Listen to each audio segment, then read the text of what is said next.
Hello and greetings, everyone. I'm Pastor Edwin Strickland, and I serve as the Senior Pastor of Fellowship of Champions Church International, a worldwide ministry helping people to learn to live out their God-given dreams by walking in love and living by faith. And I get to be your host and your guide for this exciting journey that we're about to take that we call Ed Talk with Pastor Strick.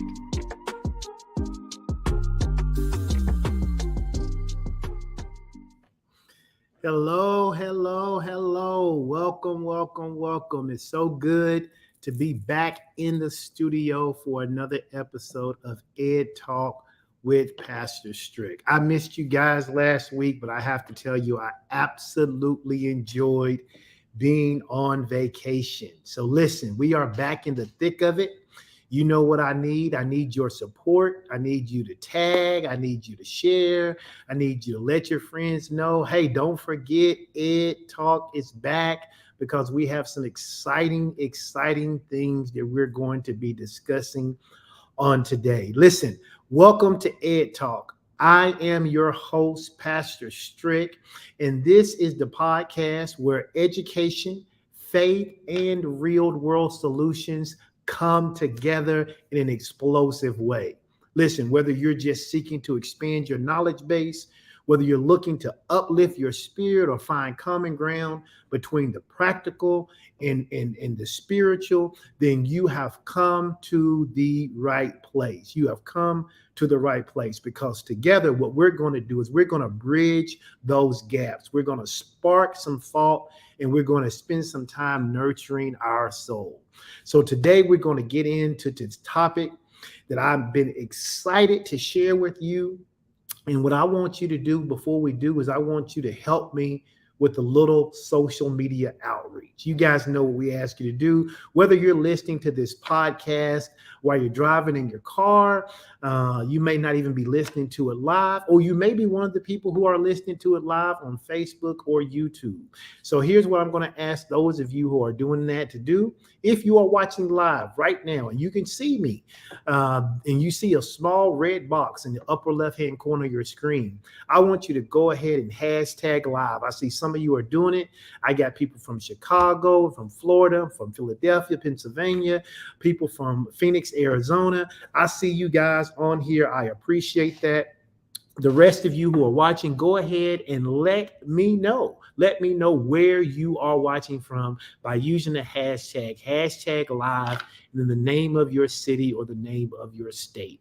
Also, because I'd like to know, let me know how you're engaging this platform. Are you watching this on Facebook, or are you watching it on YouTube? If you happen to be watching it on one of the Facebook channels, just type in the comment section the letters FB. I'll know that you're one of my Facebook watchers. And then if you're watching on YouTube, then go ahead and just type in the initials YT, and I will know that you engage via YouTube. Also, just want to remind you, there are a couple of ways to stay connected to the Ed Talk podcast. There are a couple of ways to do that. You can go to www.pastorstrick.com. If you go to pastorstrick.com, it will take you directly to my YouTube page. All you'll have to do is hit that subscribe button, and then that way, once I go live on YouTube, you'll get notified, and you can watch, you can listen, whatever you want to do. The great thing about YouTube is that even if you're having to do something else on your phone or your computer, it'll keep playing in the background, so you can keep engaging even while you are multitasking. If you say, well, I'm not a big YouTube person, I typically take my podcast via Google or Amazon or iHeart or Pandora or some other way, I got you covered. All you got to do is go to www.pastorstrickpodcast. That's the only difference between the first and the second one. It's the word podcast there. It's www.pastorstrickpodcast.com. And what that will do is immediately send you to a web page where you can select the platform that you enjoy the most, whether that's Amazon, whether that's Google, whether that's Apple, whether it's Spotify, whether it's iHeartRadio, any platform I am on, it'll take you there at one time. So go ahead, take a screenshot of those if you need to, write them down if you need to, but that is how you can stay engaged with what's going on at Ed Talk. So it's www www.pastorstrick.com or www.pastorstrickpodcast.com.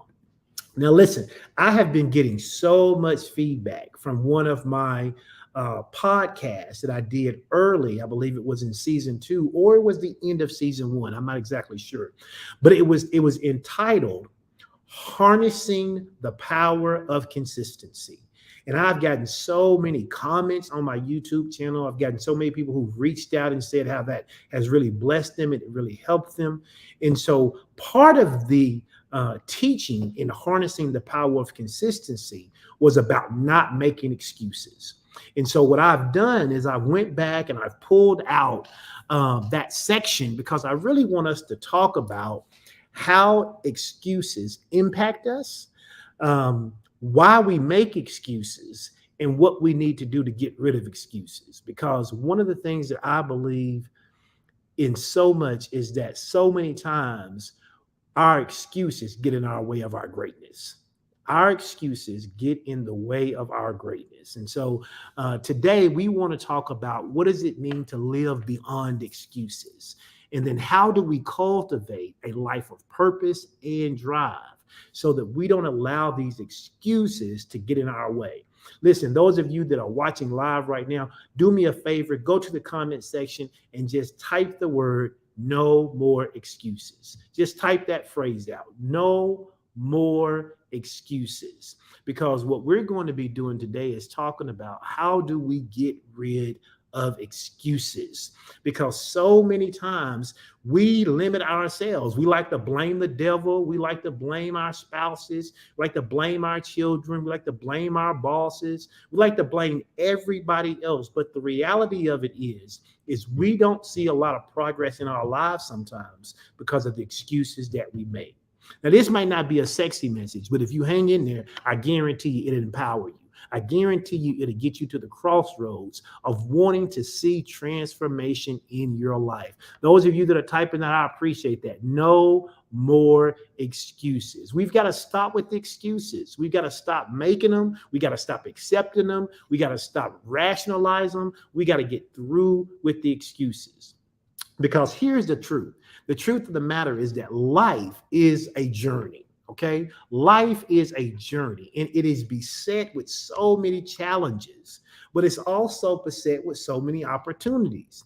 We have challenges and we have opportunities, and the way we show up, the way we look at things through the lens of our eyes, the way we see things in life will determine which one we engage the most in, challenges or opportunities. Because what we have to understand is that every twist and turn, every peak and valley serves as a testament to the unpredictable yet enriching nature of our existence. Think about how boring it would be if we never had a challenge, or think about how detrimental it would be if all we ever had is challenges. And so sometimes we have to have the challenges so that we can appreciate the opportunities. And what this podcast today is about how do we get rid of the excuses so that when we see challenges, we don't see it as an opportunity to give up, cave in, or quit, but we see it as an opportunity to do something we've never done before.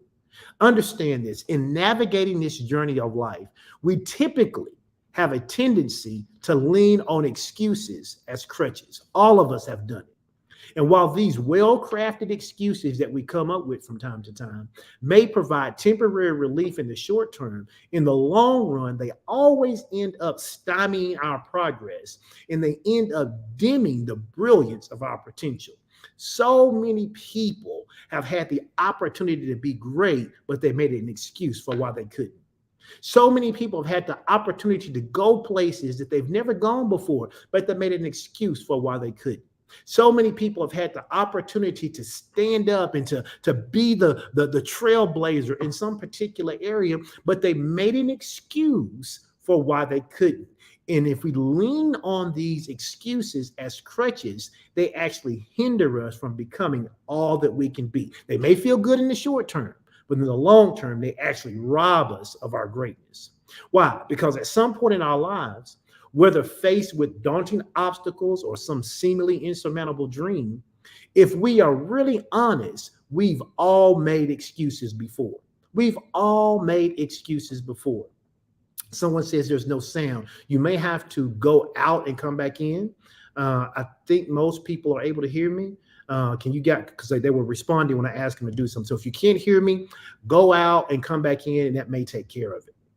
So again, at some point, whether we're faced with, obstacles that are just so massive, or maybe we feel like we have some insurmountable dream, if we are honest, we've all made excuses.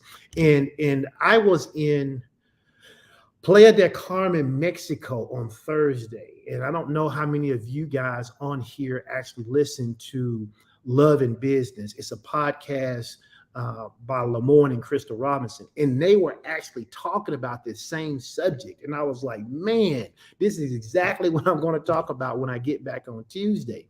And so I encourage those of you who may not even know who they are, search out Love and Business.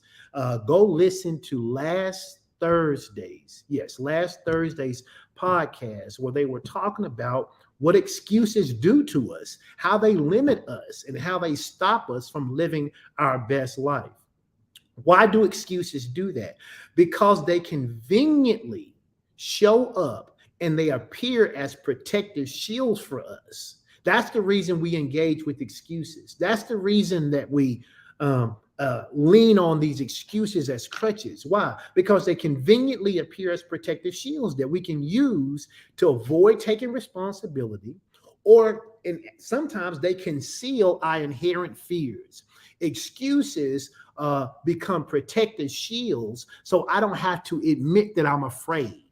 I don't have to admit that I don't think I'm worthy. I don't have to admit that I'm afraid of failure, that I'm afraid of ridicule. And so what I do is I make an excuse, and this excuse, I lean on it. It's like a crutch. If you've got a broken leg and you're having to put weight on the crutches, you put weight on the excuse so that you don't have to put weight on your ability to do what you've been called to do.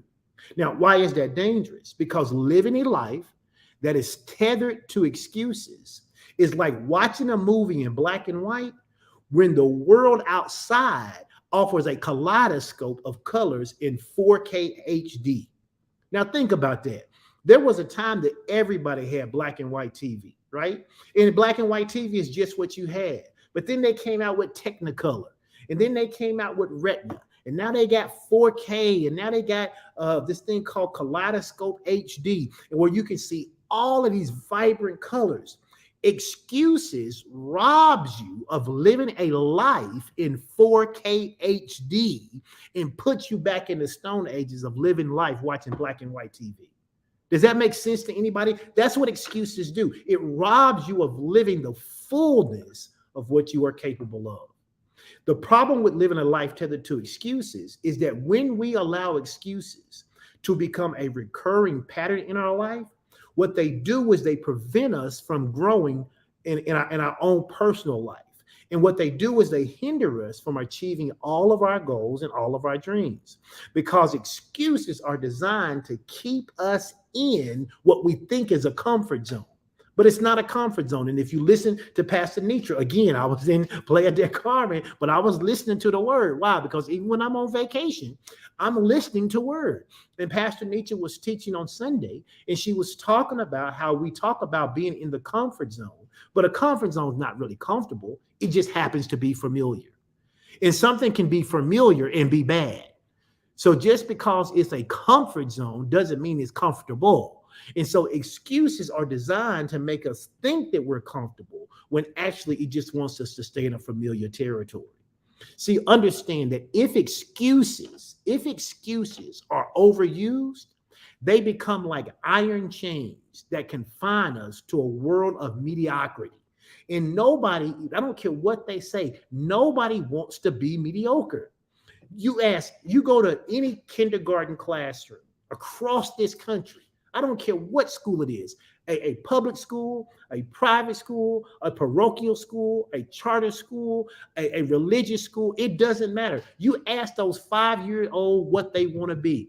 Most of them, 99.95% of them, are not going to say to you, I want to be average.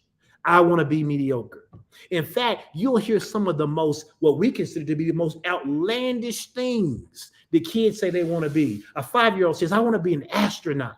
I want to be the first person to go to the sun. I mean, they just have this imagination that is far beyond average. Well, how do we get in a place where we so accept average? Because we begin to live a life where we accept excuse after excuse after excuse.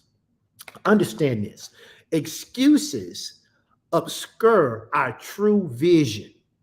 They suppressed our most loftiest ambitions, and they hinder the blossoming of our true selves. We don't get to become who we really are if we live our lives tethered to excuses. If you live your life tethered to excuses, what happens is not only will you begin to give excuses, you'll begin to accept excuses from other people. Some of you, the reason that you accept so many excuses, and I'm going to step on some toes here, but the reason you accept so many excuses is because you give so many excuses. And so because you give so many excuses, sometimes to yourself, I'm not even talking about to other people.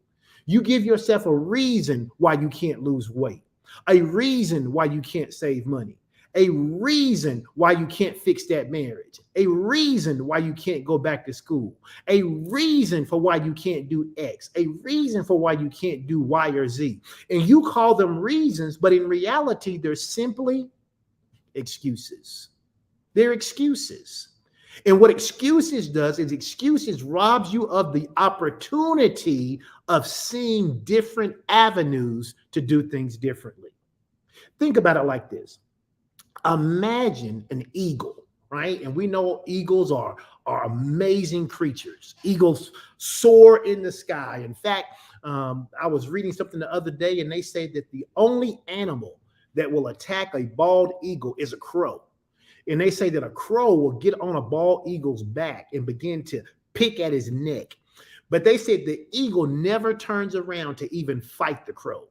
All he does is he doesn't make excuses. He just flies up in the air.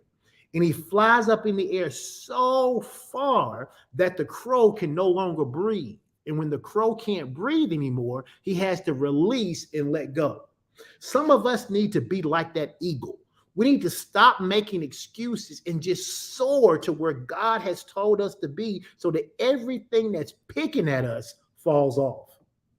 Another thing, think about this. Imagine an eagle, right? Because eagles are great. They're amazing creatures. Imagine an eagle that was born to soar in the skies, but somehow someone convinces it that it is safer not to fly in the sky, but safer to walk around on the ground.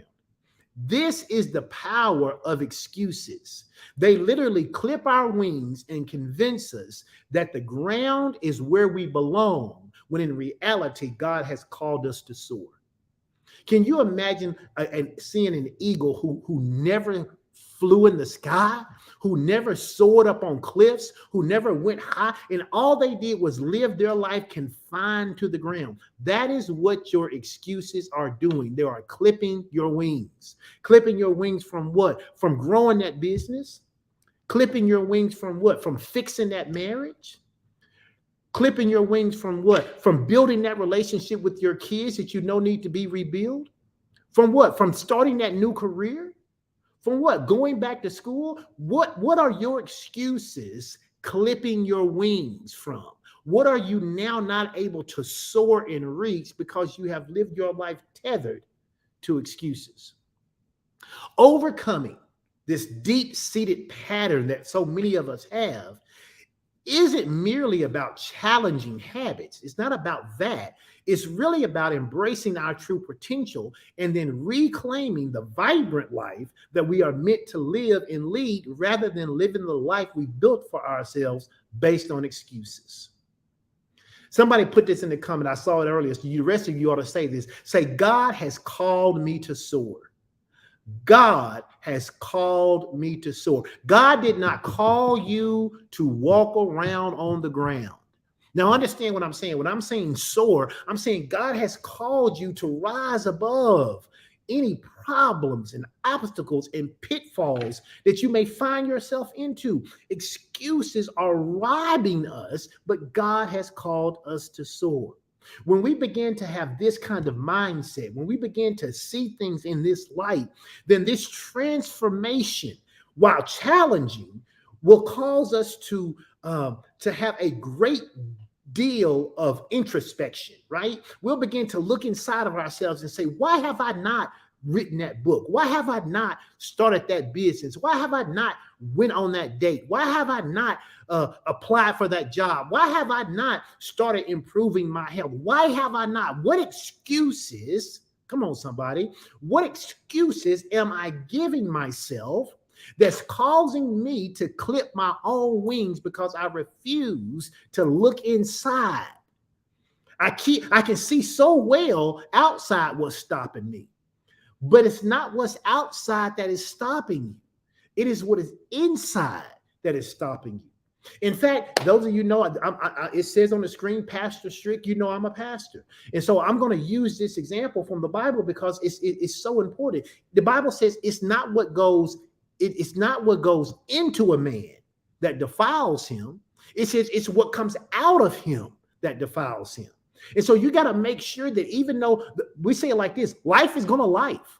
Life is going to happen. You're not going to be able to stop all the external noise and all the things from going around. It's going to happen. But you can deal with why you respond to it the way you do. So you got to begin to embrace this journey of introspection, right? You got to begin to embrace this journey of determination, and you got to begin to embrace this journey of having actionable steps to change the way you do things so that you don't live your life tethered to excuses, and excuses doesn't be your crutch for the way you limp through life. So what I want to do with my time remaining is I want us to journey together into the heart of why we use excuses. I want us to unearth their origins. I want us to devise a few strategies that we can use to break free from excuses so that we can reach out and grab hold of the goals and dreams that we have that are on the horizon for us, that are filled with endless possibilities in a life popping with promise. Somebody put that in the comment section. Say, my life is popping with promise. My life is popping with promises. Now, if your life is popping with promises, one of the first things you have to do is you have to embrace some kind of mantra that is against excuses. Right? My life is popping with promises. There are so many promises that are available for me, and excuses are trying to rob me of them. But I'm not going to let excuses rob me of all of the promises that my life is popping with. Okay? But you have to embrace some kind of mantra. There has to be something in your life that says to you when you get ready to make an excuse, I'm not making an excuse. Because excuses are so easy. And if you don't have some kind of mantra or some kind of determination, something that is a key in your brain, a cog in the wheel that says, wait, we're not making excuses anymore, then you'll go back to making excuses. And so I'm going to share with you the mantra that I have, and I use it all the time. And people around me know that I say this all the time. We start talking about excuses. They know I'm going to say this. Here's my mantra. It is that excuses are monuments of nothingness. They build bridges that lead to nowhere. And those who choose to use those tools of incompetence become masters of nothingness. I say that all the time. I say it to myself. When I'm getting ready to make an excuse about something, you're getting ready to use a tool of nothingness. Why? Because that's what excuses are. Excuses are monuments of nothingness. And they build bridges that don't go anywhere. And people who choose to use those kind of tools, which is a tool of incompetence, they end up becoming masters of nothingness. In other words, they allow excuses to rob them of a life popping with promises. And if you allow excuses to rob you of a life that's popping with promises, you too will become a master. You will be so good at doing nothing. Why? Because you will use excuse after excuse after excuse after excuse in order not to take actionable steps, in order not to become a person who uses introspection, and as a person who is always bailing on the determination to make things a reality in their life. Don't be that kind of person. Don't be that kind of person. See, I love this quote, and I love it because it embodies the idea that while excuses can appear large and significant, just like a monument, they ultimately represent inaction and a lack of progress. That's why I love when it says excuses are monuments of nothingness. Why? Because they're big, but they don't move. They're big, but they don't go anywhere. They're big, but they don't do anything. They're ultimately are signs or representations of an action or a lack of progress. And just as a monument stands still, so too does an individual who constantly resorts to excuses instead of taking action. A lot of people sometimes actually think they're doing something because they're talking about the excuse, but talking about the excuse is not an actionable step. Again, as we've already stated today, excuses may give temporary comfort or relief from responsibility, but they don't lead to growth. Excuses don't lead to growth. And because they don't lead to growth, they also don't lead to achievement. And because they don't lead to achievement, they also are void of any meaningful change. You're not going to make any real change making excuses. You say that you say you need to lose 50 pounds, but yet you don't walk. Well, I can't walk because I don't have the right kind of shoes. I can't walk because it's too hot. I can't walk because I get sweaty. I can't walk because my legs hurt. You're just making excuses, right? And as long as you make excuses, they will hold you up in your state of mediocrity, because that's what excuses are designed to do. That's what excuses are designed to do. So when we choose to build our life around excuses, we have to know that we are essentially erecting monuments to missed opportunities. Let me say that again. When we choose to build our life around excuses, we are essentially making a decision to erect monuments to missed opportunities and unfulfilled potential.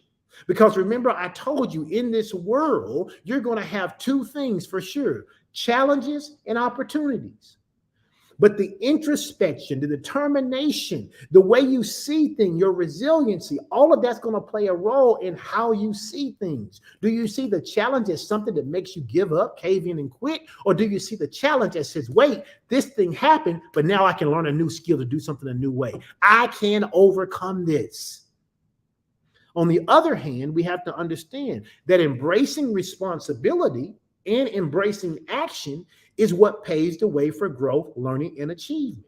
So I got to make the decision today. And I know you've typed it once before, but you may want to do it again. No more excuses. I'm not going to accept any more excuses. Listen, even if you were to jump off this podcast today, right now, I should have encouraged you enough that you ought to be able to look at your own life and say, okay, what have I been making excuses about? Is it about my health? Is it about my career?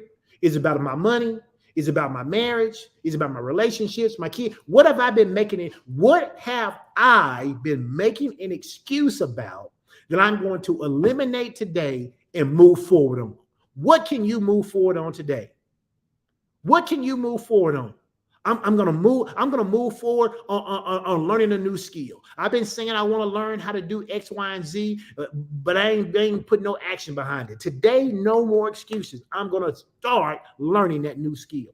If it ain't nothing but Googling how to do X, Y, and Z, going on ChatGPT and asking, how do I get started with a 30-day weight loss challenge just walking? Whatever it is, you've got to take some actionable steps. You have to say no more excuses. No more excuses. Now, before conquering the habit of making excuses, it is essential, it is vital to understand why we make them. Because we've all been guilty, guys.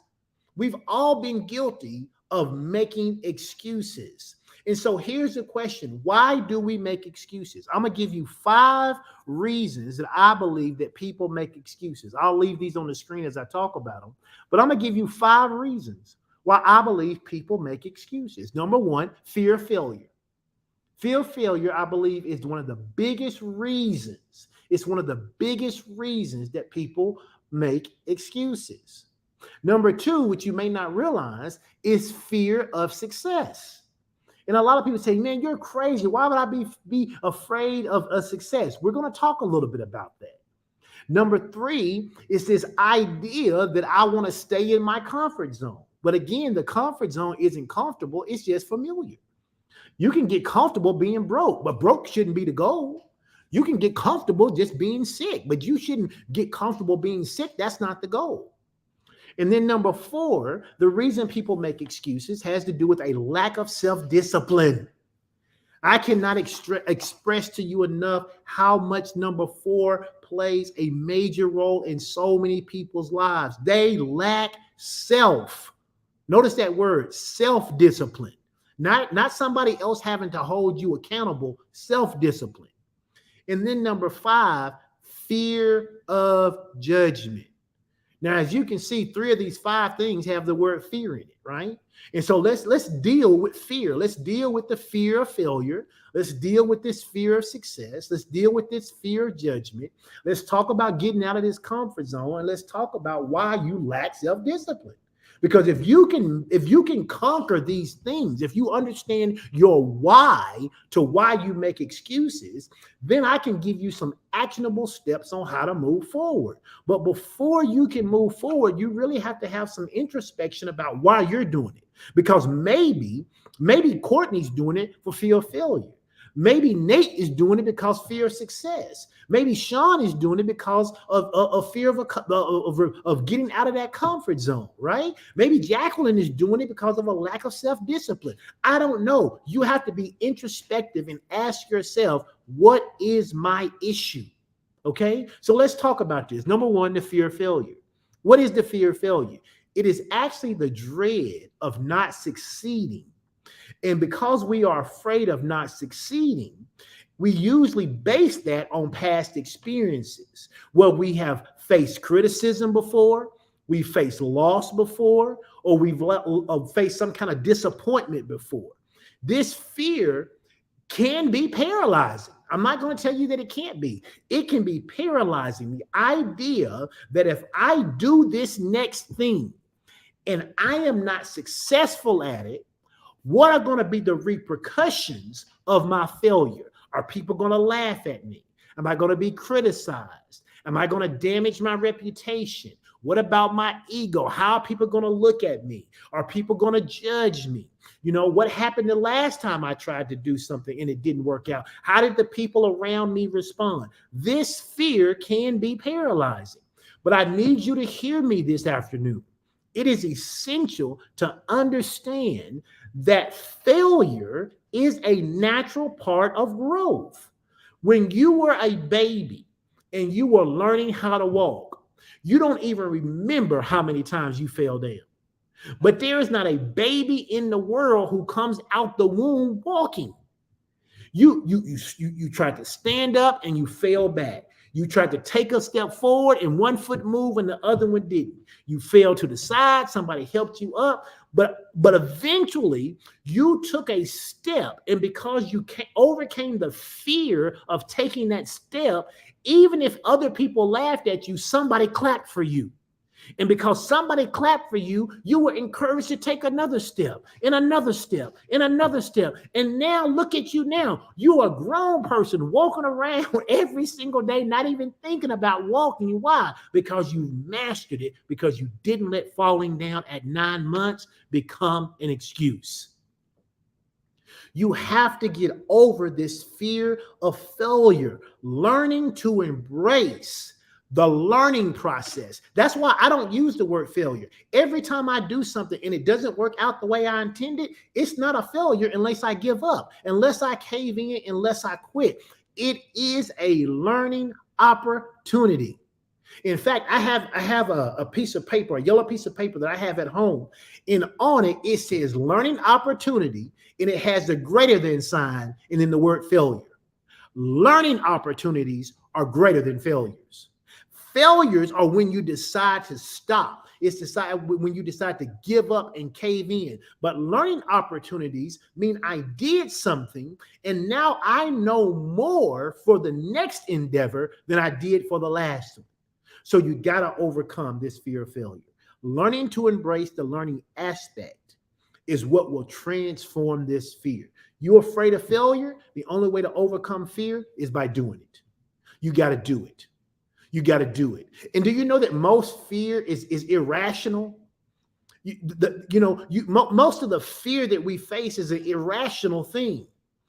Some people say it stands for false evidence appearing real. There's false evidence that if you try this thing, everybody, right, is going to laugh at you if you don't make it. And that's just simply not true. It's simply not true. Will somebody laugh at you? Sure. Will somebody close laugh at you? Maybe. But is everybody going to laugh at you and nobody going to support you? No, that's false evidence that appears real if you meditate on it.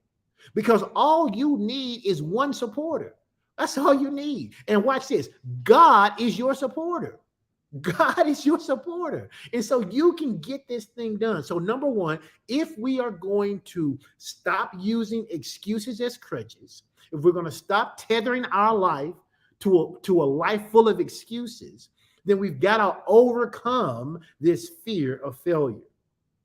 Here's the second thing we've got to learn to do. For some of you, failure may not be your issue. It may be number two, which is this idea of the fear of success. And listen, as counterintuitive as it may sound, some people are actually anxious about the new expectations and responsibilities that success could bring. People are like, well, what if I start the business? And what if it blows up?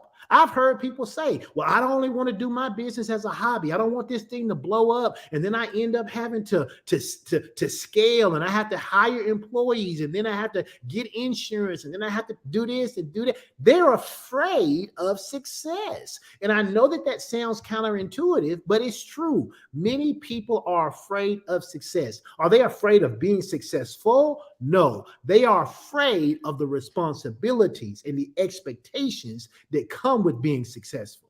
I've had people tell me who I've been mentoring before say, oh, I don't want to be in upper management.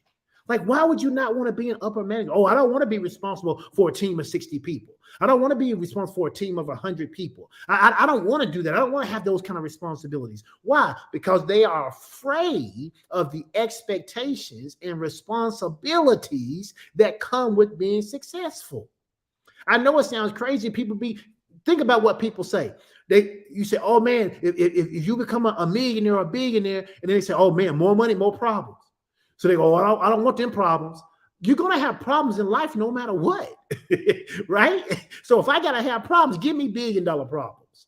I'm built for $1 billion problems, right? But some people are afraid of success. And that's not to put them down. You have to understand where your fear is. Are you afraid to write the book? Because if you write the book, you may actually be more successful and more people recognize you and more people ask you for advice. You're like, oh, I don't want people asking me for advice. I don't want people talking to me all the time. I don't want people judging me. You're afraid of success.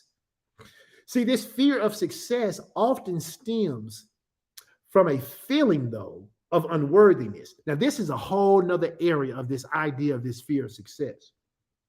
There are people out there who say, oh, I'm afraid of succeeding because if I succeed, then somehow people are going to find out that I'm not as talented as everybody thinks I am. People call this the imposter syndrome. And this idea, this imposter syndrome, is really just a psychological occurrence in which people doubt their own skills. They doubt their own talents, their own abilities, and even their own accomplishments. And they have this persistent, internalized fear of being exposed as a fraud, despite having external evidence of their competence. See, people are like, well, I don't want to be in upper management because if I'm in upper management, somebody's going to realize that I really don't understand profit and loss like they think I understand profit and loss. I don't really want to be in upper management because people are going to realize that I really don't have the team building skills that I'm supposed to have. And I don't feel like I really have them. And I really even shouldn't be here. And I really shouldn't even got this job. And I really should have even been promoted. It should have been David who got it, or it should have been Belinda who got it. And I shouldn't have got this job. And they have this feeling, this internalized feeling. Nobody's saying it to them. In fact, most of the time, people are saying the opposite. But with imposter syndrome, they have this overwhelming feeling that they are a fraud, that despite external evidence that says otherwise. In fact, people who experience this phenomenon known as imposter syndrome, they don't believe they even deserve their success. So it's not just fear of success. It's if I get the success, I'm going to look like a fraud because I don't believe I deserve it. They may also incorrectly attribute their success to something I learned yesterday called the Matthew effect. Now, we won't get into all that, but this Matthew effect is another thing that's happening internally for people, which is the tendency of individuals to accrue social or economic success in proportion to their initial level of popularity, their friends, or their wealth. It's like this. People say, well, I'm only successful because my daddy was successful. I work in my daddy's company and people don't see me as having value because I'm the VP, but they just say I'm the VP because my daddy owns the company. Or I'm not successful in this. I'm only successful in this particular thing because I was popular with the person who got promoted and then they promoted me. So they're always downgrading, right, their own abilities. And so they're afraid. And so they keep making excuses. Well, I don't want to get promoted because people are going to think I just got promoted because my friend promoted me. You know, and so they have these internalized ideas that we have to strip off of our lives in order for us to get rid of the excuses.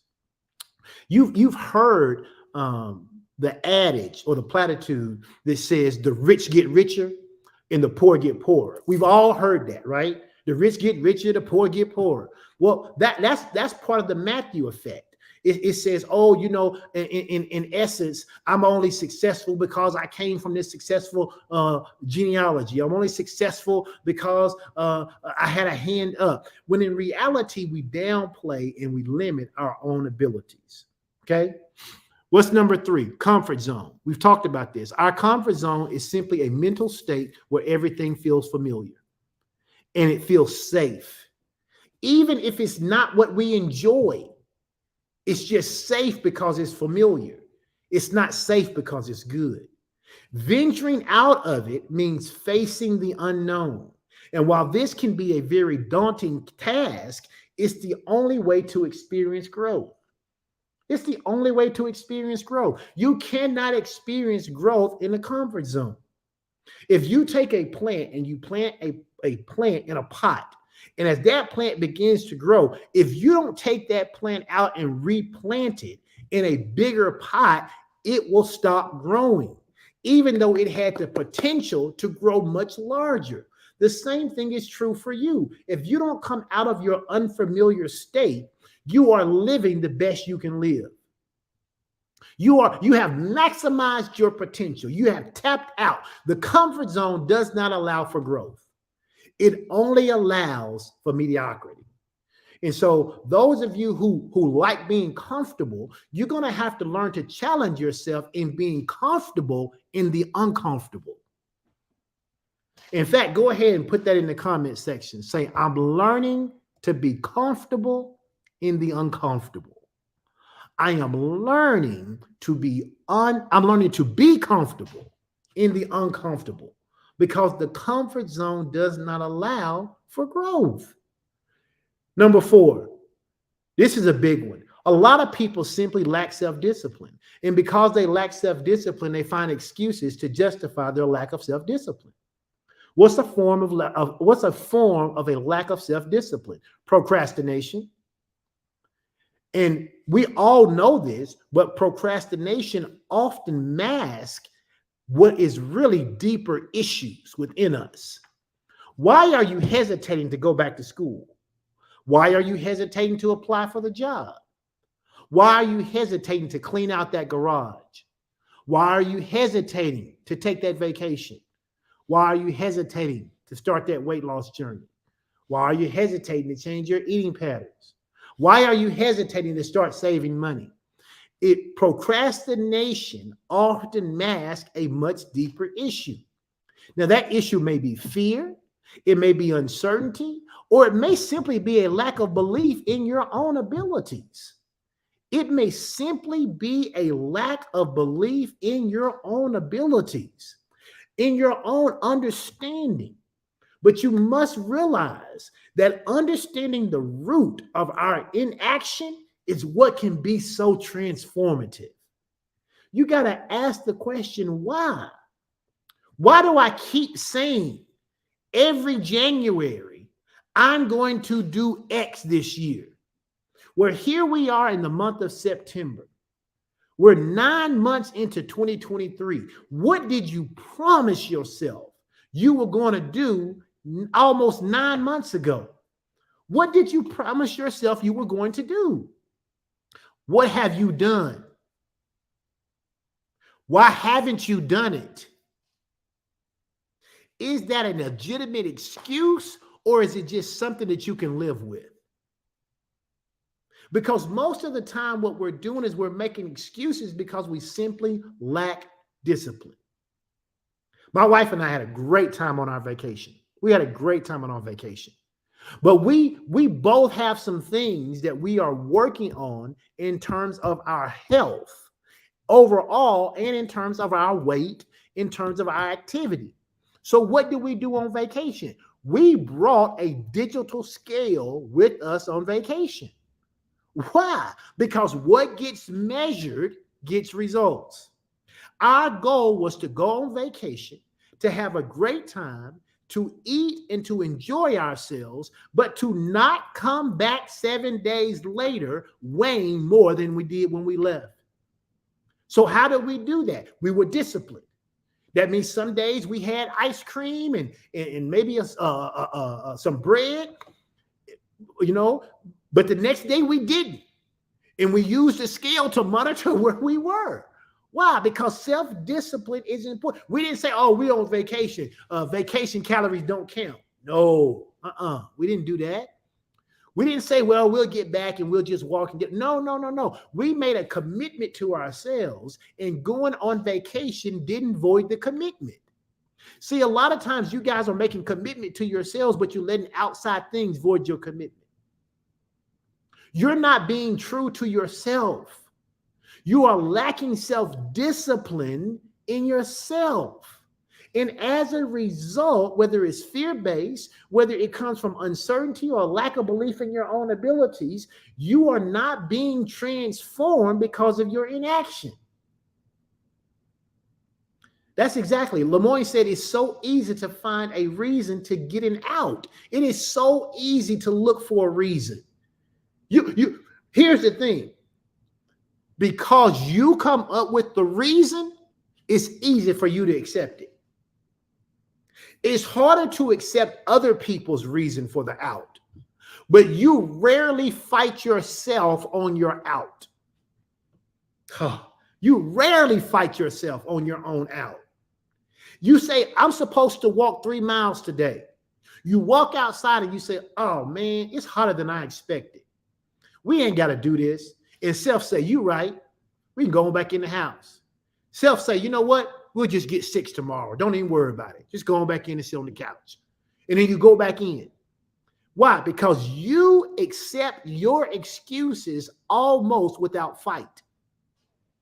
Unless you have been doing this kind of work and you've built up a mantra that says, no, excuses are monuments of nothingness. They build bridges that lead to nowhere, and those, myself, who choose to use those tools of incompetence will eventually become masters of nothingness. I don't want to be a master of nothingness.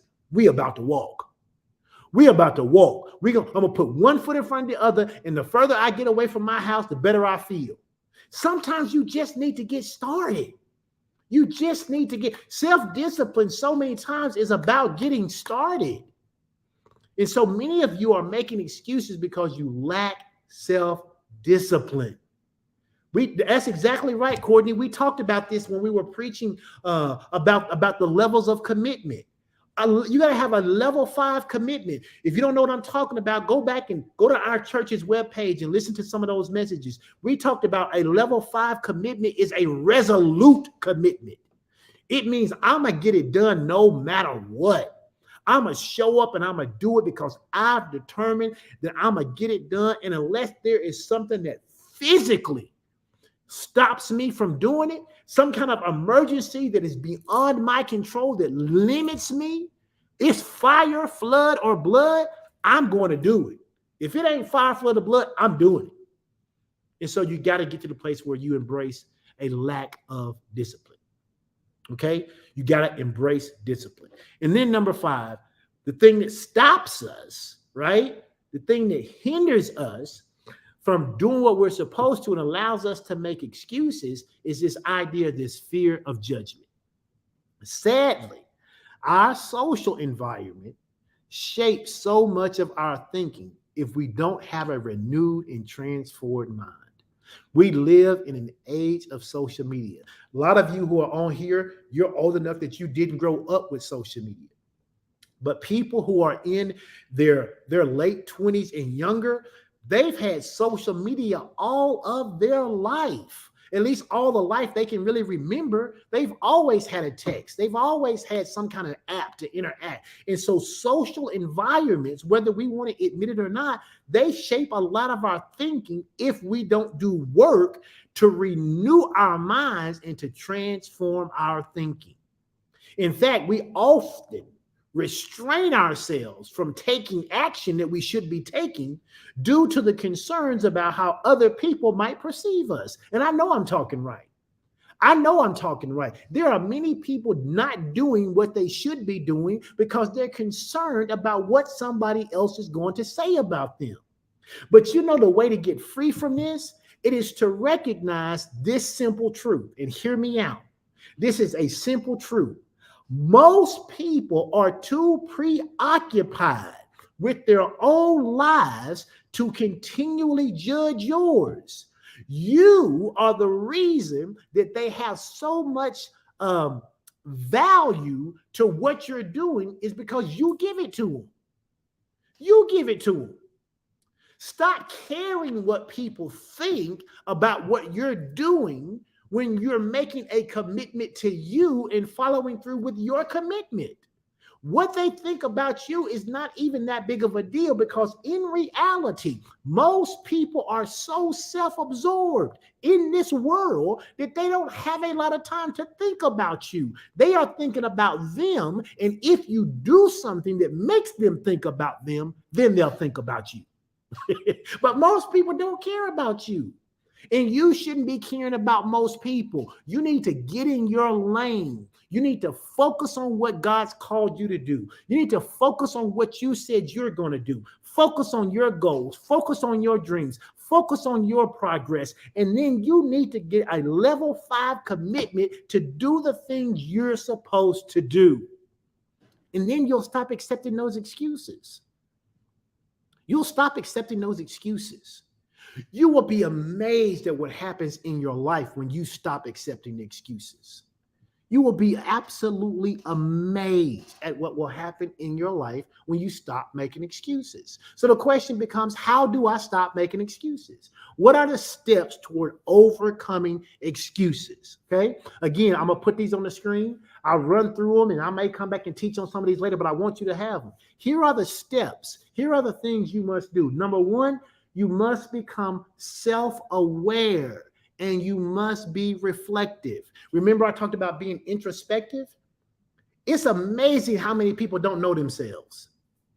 So many people don't know themselves. They don't know what makes them quit. They don't know what makes them give up. They don't know what makes them cave in. So you got to become self-aware. You got to ask yourself questions. Question your own motives. Questioning your motives helps you understand your own fears and desires. This simple habit can be a window into your deeper subconscious. That's what we talked about earlier. Why do you make excuses? Is it a fear of failure? Is it a fear of success? Is it a fear of judgment? Is it a fear of being asked to come out of your comfort zone? Why are you making excuses? Right? Do you lack self-discipline? You got to ask yourself the question. You got to become self-aware. If you have a hard time with that, find people you can trust and ask them for feedback. Honest feedback from trusted friends and mentors can provide an external perspective on our behavior. Because again, I told you, a lot of people don't know themselves. A lot of people know other people better than they know themselves. And sometimes other people can see things that you're blind to. They can, one of the things that I was totally oblivious to when I was working is I did not know I was stressed. I just didn't know it. I didn't know what stress felt like. I didn't have an identifier of stress. And my wife would begin to say to me, "Hey, you're grinding your teeth at night." And she said, when you start to do that, I know that you're stressed. I don't know what you're stressed about, but you don't grind your teeth all the time. And I know that when you grind your teeth, that is a sign that you are stressed. Or when you are talking in your sleep all night, that's a sign that you are stressed. Sometimes people can see things about you can't see about yourself. But you need to become aware of it in order to fix it. Okay? So the first thing you got to do if you want to be able to overcome making excuses, you got to become aware of why you do it. Why you're doing it. The second thing is you got to change your mindset. One of my favorite scriptures, one of my wife's favorite scriptures is, and people who've heard us teach, what I'm talking about. It's Romans 12:1-2. And in essence, what it says that we have to be transformed by the renewing. That's a continual process, the renewing of our minds. We have to have our minds renewed. Have my mind renewed to what, Pastor Edwin? What I talked about earlier, embracing failure. Well, what do you mean? Seeing failure as a learning opportunity rather than an opportunity to give up. You got to change your relationship with failure. You got to view failure as a mentor, not a tormentor. Each setback offers an invaluable set of lessons that pave the way for future success. You got to change your mind by changing your language. What do I mean? You need to have positive affirmations that you say to and about yourself on a daily basis. Affirmations have a profound impact on our subconscious. Repeated consistently, they actually can rewrite our brain to adopt a more positive outlook. Stop talking about how dumb you are. Stop talking about how silly you are. Stop talking about saying things like, I'm so slow, I can't get it, other people are so smart. Start to have those affirmations about yourself. And then this one that I know a lot of Christians aren't going to like, but it's true. You need to practice visualization. You need to practice visualization. I can't tell you how visualization works even when you don't know it's working. Last year, my wife and I had an opportunity to celebrate our anniversary, and we went to another part of Mexico last year than the part that we went this year. But we had a chance to get on a catamaran. That's one of them boats with a bunch of people on it. And we got on the boat and we went to this island, and it was beautiful. In the part we went to, they pulled up to the dock and you got out and you went to the island. You ate some food and stuff. We actually rented a golf cart last year and we drove the island, and we kept looking out in the distance and we kept saying, man, we want to take one of them private yachts and spend the day doing that. That's what we want to do. We're going to do that. We're going to do that. And we didn't put a lot of thought into it. We spoke it into the atmosphere and said, we're going to do that. And it was in our mind. We kept talking about how nice it would be and how nice it would be. And guess what? This time when we went back to Mexico, a different part of Mexico, we took the private yacht back to that island. And while we were sitting there playing in that crystal blue water, we said to ourselves, look at what happens when you speak what God puts in your heart. It manifests in your life. Now, did we do some work and some steps to get there? Sure, we did. But it happened. It happened. And then my wife reminded me, she said, we've been on a private jet this year and on a private yacht. And I said to her, and we ain't done yet. And we ain't done yet. Why? Because you got to change your mindset. Now, did I say that to flex? No, I didn't say that to flex. I said that to say that whatever you think is impossible, you can make possible if you learn to embrace failure as a learning opportunity, start using affirmations on a daily basis, and practice visualizing. Practice visualizing yourself doing the thing that God has called you to. But you must change your mindset if you're going to stop making excuses. Why? Because we could have showed back up and be like, well, we never going to be able to do the private yacht thing. Well, we're never going to be able to do the private jet thing. Well, we're never going to be able to do this. We're never going to be. Or you can just turn around and say, I can't wait till we do this. I can't wait till we do that. We're going to get a chance to experience this. We're going to do that. Use your words to frame your world, right? And then number 3, what's the next thing you do? You got to take small steps. You got to take small steps. Set micro goals. What are micro goals? Micro goals make daunting tasks more achievable. It breaks down the inertia and it sets the momentum for bigger things. Some of you are like, well, I'm going to pay off all my debt this year. Maybe you can't do that, but can you pay off one thing? Pay off one thing. Say, this year, before the year is over, this is the one thing I'm going to pay off. And you become self-disciplined enough to do it. That means when Dillard's have that annual white sale, if you're decided you're going to pay something off, then you don't go to Dillard's white sale this year. You pay off what you said you're going to pay off. Be true to yourself first. Have some self-discipline and take those small steps. And then celebrate your wins as you go. Everything ain't got to be wait till everything is done. Celebrate your wins as you go, right? And then here's the other thing. Cultivate discipline. We talked about this already. You got to have self-discipline. How do you establish discipline? I talked about this when I talked about harnessing the power of consistency. You need to establish routines. Some of you are so fly by night.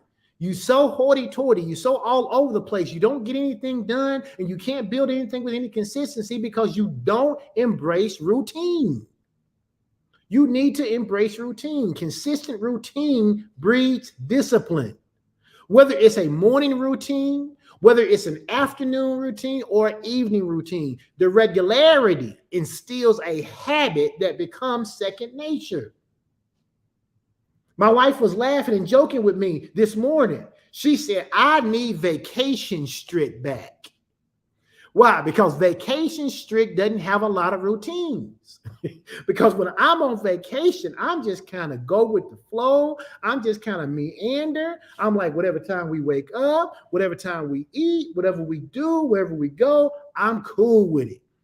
But when I come back to earth, when I leave vacation and I come back, I have a systematic way in which I carry out my day. Why? It ensures I get things done.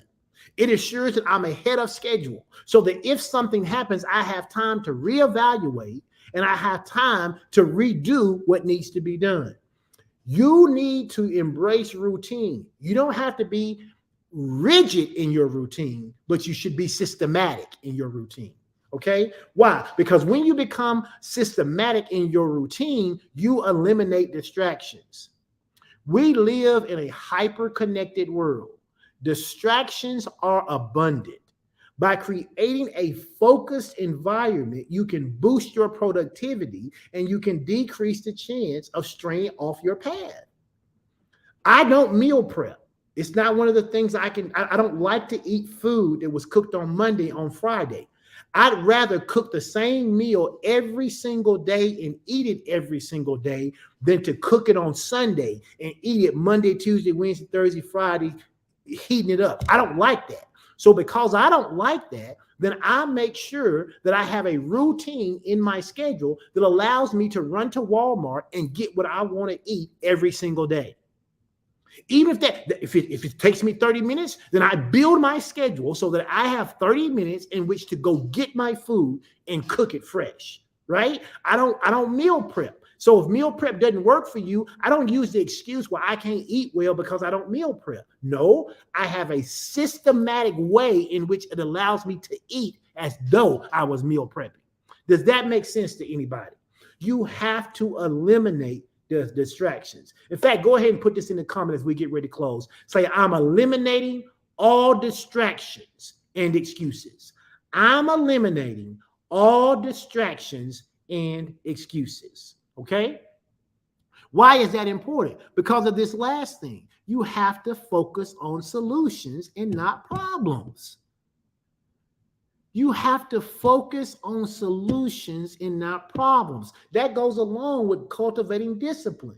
I don't like to meal prep. I just said that. So because I don't like to meal prep, then I have to focus on a solution that I can have to eliminate the problem of not eating bad when I don't have food prepared.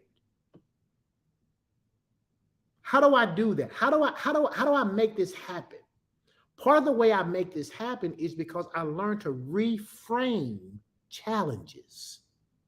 I learned to reframe challenges.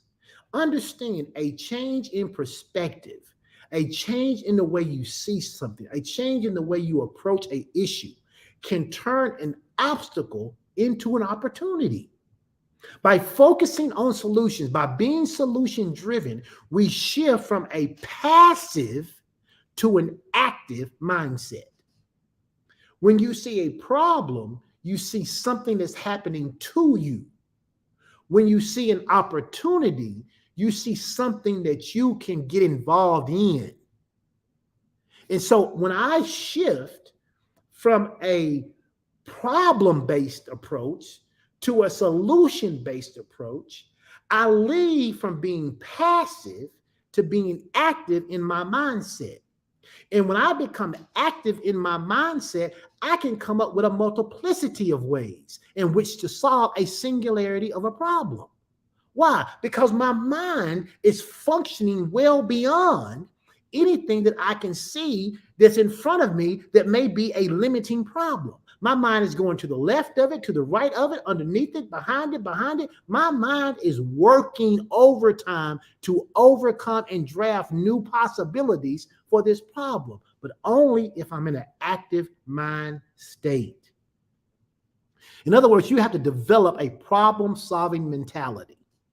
You have to cultivate the belief that for every single problem, there's a multitude of solutions. Let me say that again.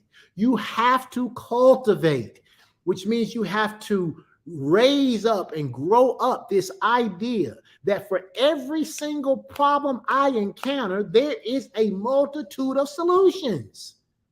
So I've got more solutions than I've got problems.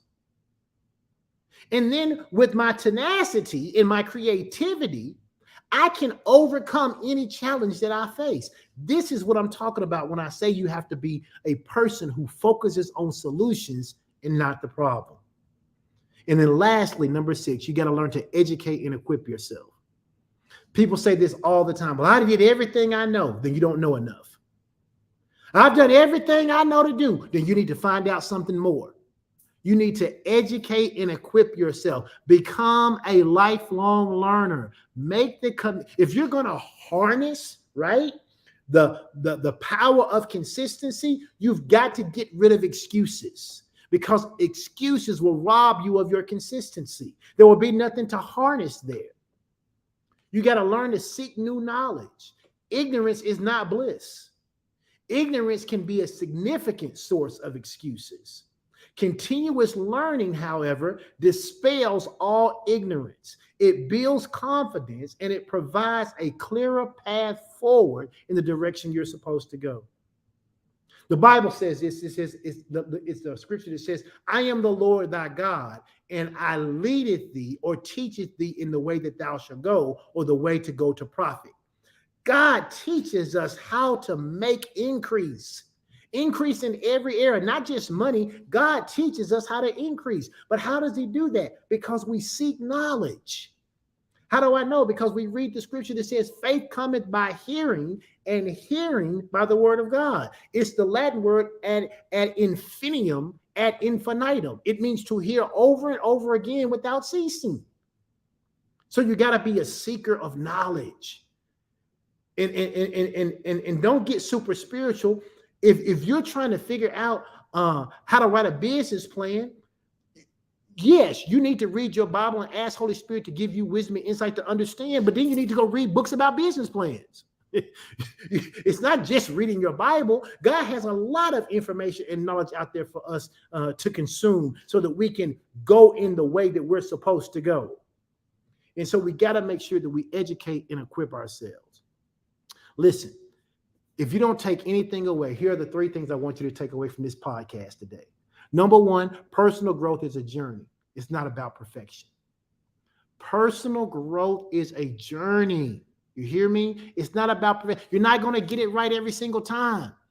You're not going to not make mistakes. You're not going to not have learning opportunities or failures, whatever you want to call them, but they're learning opportunities if you don't give up, cave in, and quit. Number 2, you got to understand that setback as a learning opportunity, what I just talked about. You may see things aren't failures, a setback, okay? It's a setback. It didn't work out the way I wanted to, but what can I learn from it so I'm better equipped next time? And then number 3, adopting a proactive mindset leads to personal evolution. How am I going to be a person who gets over making excuses? I'm going to learn why I make them. And then I'm going to learn what I need to do to eliminate them. And then I'm going to get consistent at it. And I'm going to practice at it. And I'm going to practice at it. And I'm going to practice at it. And I'm going to get so good that whenever an excuse shows up, my mantra is going to kick in.